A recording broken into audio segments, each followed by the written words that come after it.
Section 1.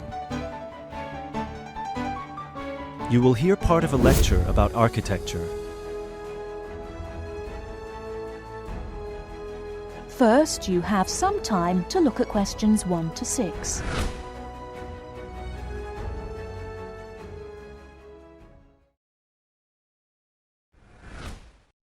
Now we shall begin. You should answer the questions as you listen, because you will not hear the recording a second time.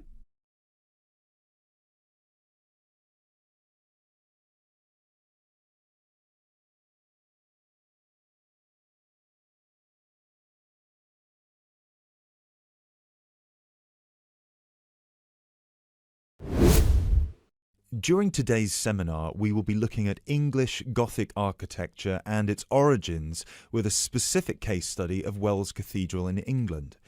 The Gothic style was initially brought over to England from France.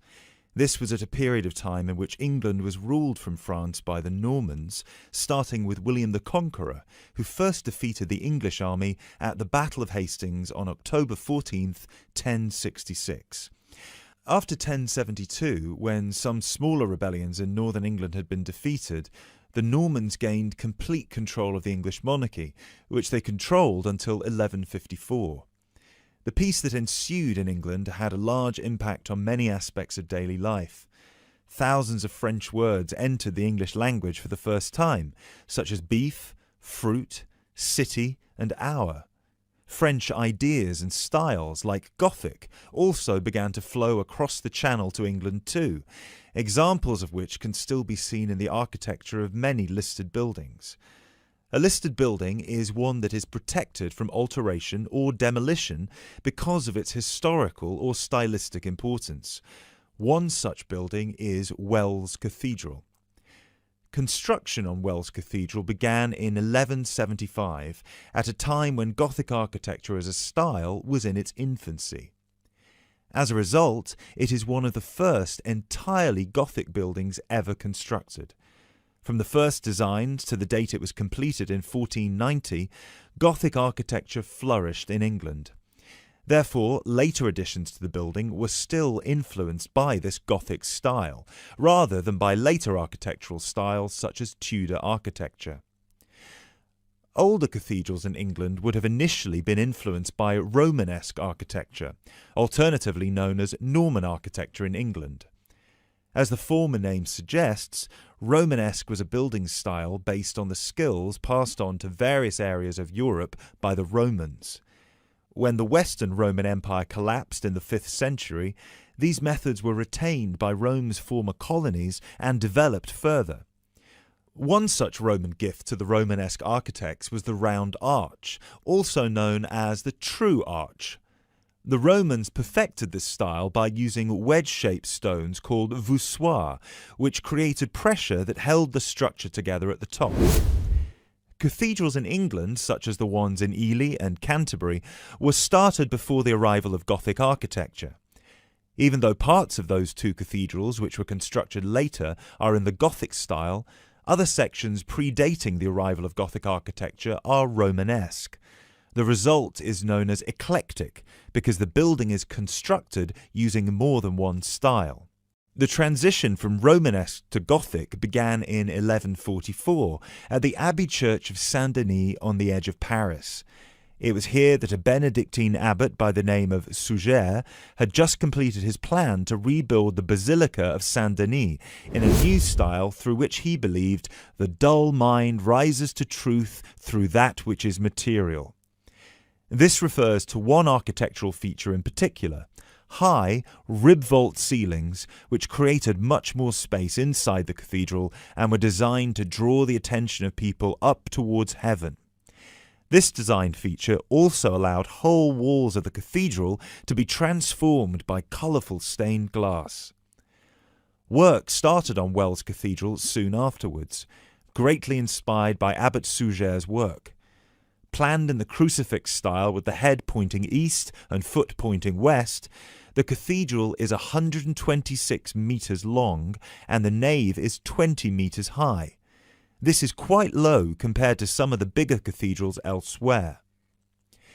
Use of tracery, lancet windows and mullions are all characteristic of English Gothic architecture.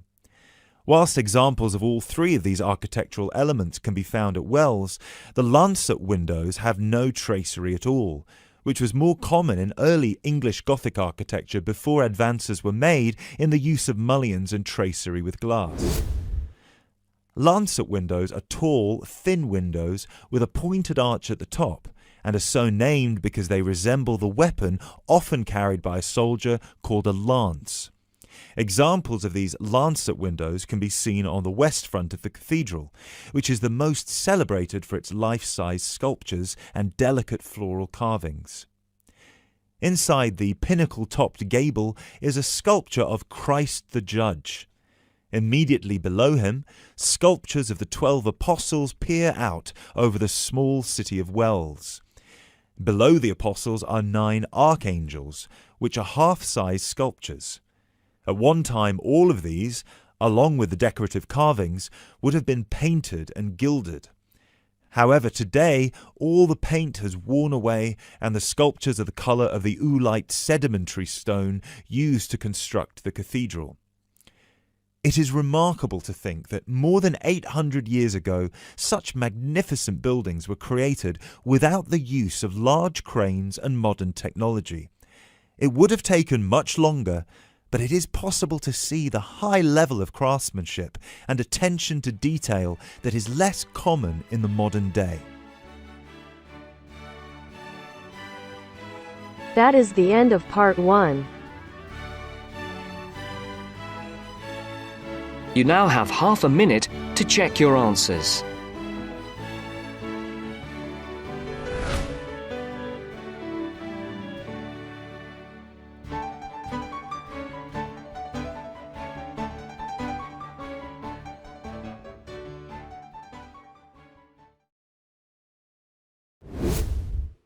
Section 2.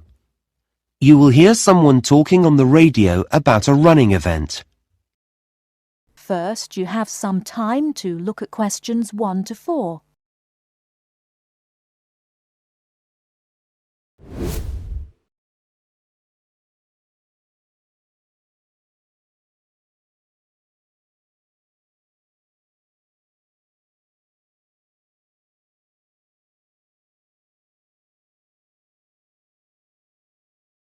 Now we shall begin. You should answer the questions as you listen, because you will not hear the recording a second time. Now, we're grateful to Fred McKinnon for coming into the studio today to give everyone a few tips about the City Marathon that's taking place next Saturday. Thanks, Shweta. Yes, we're all very excited about the big event. Let me just remind listeners that a marathon is a 26-mile or 42-kilometre race, and this year we have 12,000 runners taking part. So, if you're thinking of going out to support the runners, and I know that many of you are, here are some tips to help make your day more enjoyable.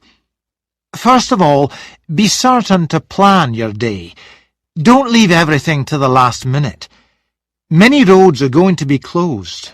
We don't have exact times for these closures yet, but my big advice to you is don't rely on your car to get you anywhere. In fact, the best way to get around the town will be on foot. You may choose to cycle, but you still won't be able to go on roads near the runner's route. Now, we did a broadcast last week in which we told all our runners to wear the right kind of shoes, and I'm going to tell you to put on sensible clothes. A lot of visitors will be coming to the city. You may be hunting for someone in the race that you want to support. The weather may be hot or it may be wet, which leads me on to another thing. Make sure you look at the forecast on Friday night.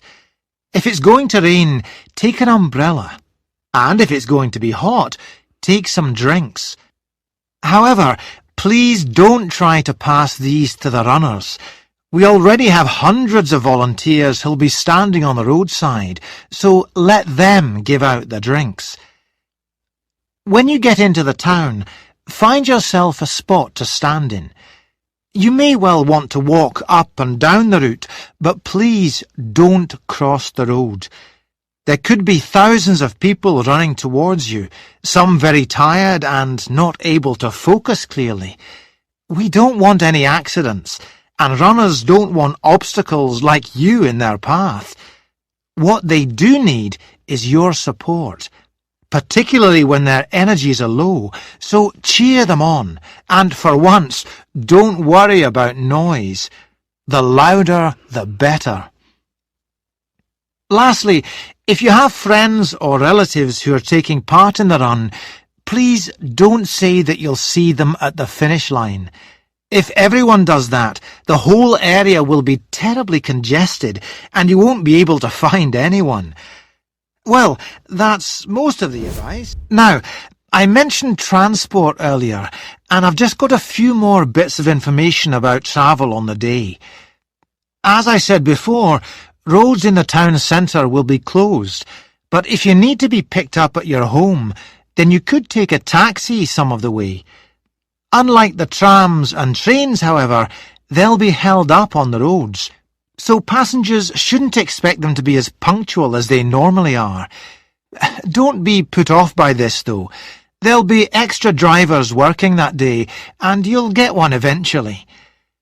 If you're meeting up with friends and want to be around when the runners set off, that's 9 a.m. by the way, whatever end of the city you're coming from, I'd say use the trams.